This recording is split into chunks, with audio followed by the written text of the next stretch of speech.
Podcasts from the Cochrane Library, the latest evidence for healthcare decision-making.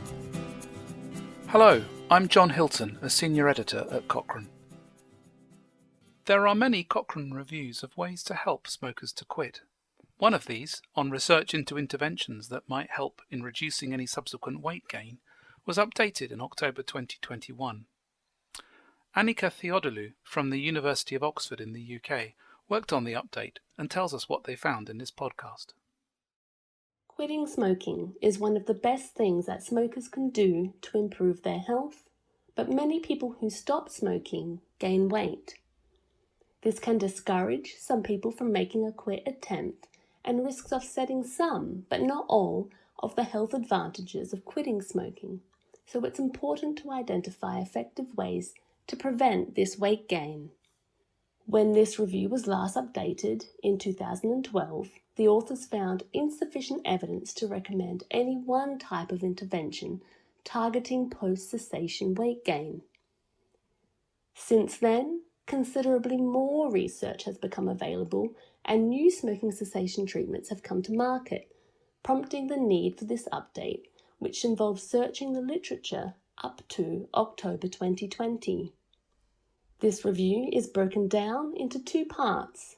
In part 1, we review the effects of interventions such as dieting that specifically aim to limit post-cessation weight gain.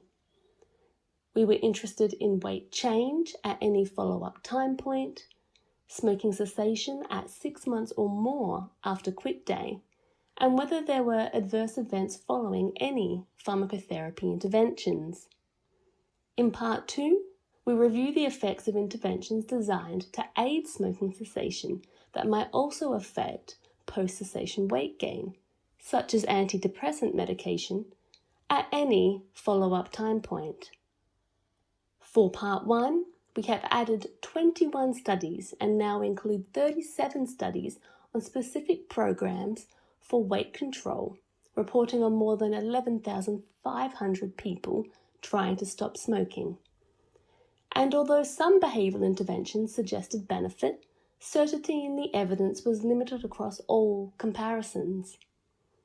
We also found that although a range of pharmacological interventions were tested, most of the trials only followed up participants in the short term, primarily at the end of treatment, and none showed evidence that weight gain was prevented beyond 6 months.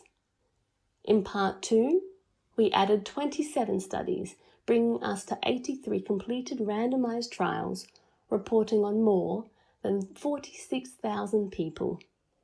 In total, we examined evidence for 6 different interventions that are used to support smoking cessation and which might incidentally reduce weight gain. But, overall, we found no intervention for which there is moderate certainty of a clinically useful effect on long-term weight gain. There is also no moderate or high certainty evidence that interventions designed to limit weight gain reduce the chances of people achieving abstinence from smoking. In conclusion, we'd like to see more studies of the interventions we've included in the review to date, of new interventions that might help, and of ways to alleviate smokers' concerns about putting on weight if they quit smoking. These studies should also include longer-term follow-up, ideally beyond 6 months.